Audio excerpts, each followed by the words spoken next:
Next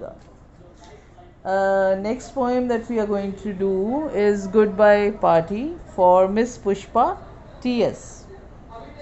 The name of the poem is a bit comical, and the Goodbye Party for Miss Pushpa T.S. It was written in 1967 by Naseem Ezekiel, and it was written in a series of poems, very Indian poems in Indian English. Very Indian poems in Indian English. This poem is in the form of a farewell address. You know, the farewell party has a farewell address by the senior class. Just the same way, this was a farewell address on the farewell party which was given for Miss Pushpa. It is full of humor and mild satire, which is born out of a flawed use of standard English. The use is quite flawed, and when you will find that it amusingly brings out deficiencies in the kind of English spoken with fondness and pride by a large number of Indians, we who are ignorant about the natural idiom. The protagonist, with the help of his flawed English, tries to express his nice sentiments, but due to his Indianized English, there is discrepancy between what he says and what he means, which creates a ripple of laughter. The comical effect is further reinforced by the use of faulty linguistic mannerism, such as the use of present continuous tense in place of present simple, unnecessary use of only, also, erroneous sentence structure, and literal translation of thoughts as conceived in the vernacular language. Goodbye Party for Miss Pushpa T.S. is about the protagonist's farewell speech on the occasion of a farewell party in an office of a colleague going abroad. Miss Pushpa is going abroad, and he tries to express his sentiments with the help of the English that he is using. Actual words spoken by him, as given in brackets, show his ignorance. He does not have any kinship with her, but calls her our dear sister, who is leaving for a foreign country within 2 or 3 days, departing for foreign in 2-3 days. Departing is a word which we use for one who is died or who is dead. He uses the word departing for a person who is leaving for a foreign country. He adds that they have gathered to convey her their best wishes. He says to his colleagues that they are all knowing that Miss Pushpa is very sweet. What sweetness is in Miss Pushpa? She is sweet not only in appearance but also by nature.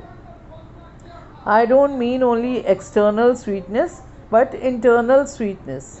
You know, it is very derogatory to say somebody is sweet internally. She has an ever smiling face. Miss Pushpa is smiling and smiling even for no reason. He says she is smiling and smiling even for no reason. She comes from a reputed family. Pushpa is coming from a very high family. These are the words that he is using. Her father was a famous lawyer in Balsar or Surat. Her father was a renowned advocate in Balsar or Surat. Then he digresses into his own reminiscences about his stay in Surat many years ago. He comes back to the original topic of Miss Pushpa, coming back to Miss Pushpa, and comments that she is always willing to do any work. Whenever I asked her to do anything, she was saying, just now only I will do it. Just now only I will do it. That shows her positive spirit, and that is showing good spirit. I am always appreciating the good spirit.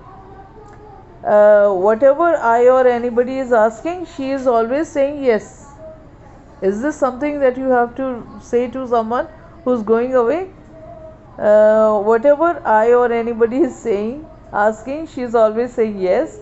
She is now going abroad for improving her prospects, and today she is going to improve her prospect. And finally, he invites other people to express their sentiments, after which Miss Pushpa will thank everybody. Afterwards, Miss Pushpa will do the summing up. Now we'll read the poem. First stanza is, friends, our dear sister is departing for foreign in 2-3 days, and we are meeting today to wish her bon voyage. You are all knowing, friends, what sweetness is in Miss Pushpa.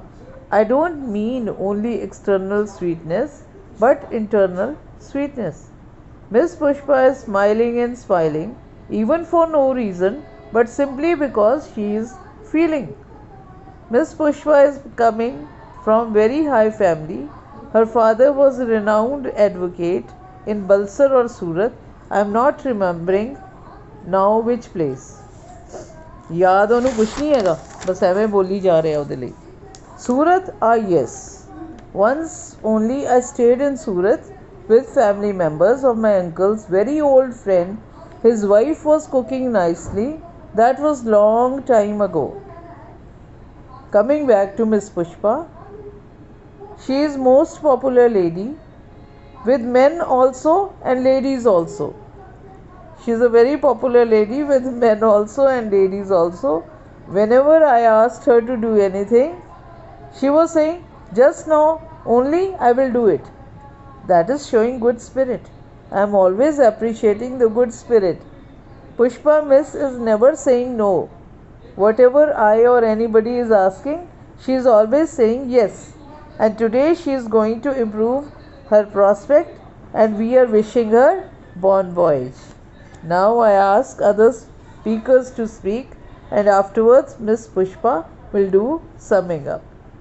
Read this poem by yourself and you will understand how beautifully it has been written and how comic it is to understand that Indian English can be so funny when it is being used in this manner. Thank you.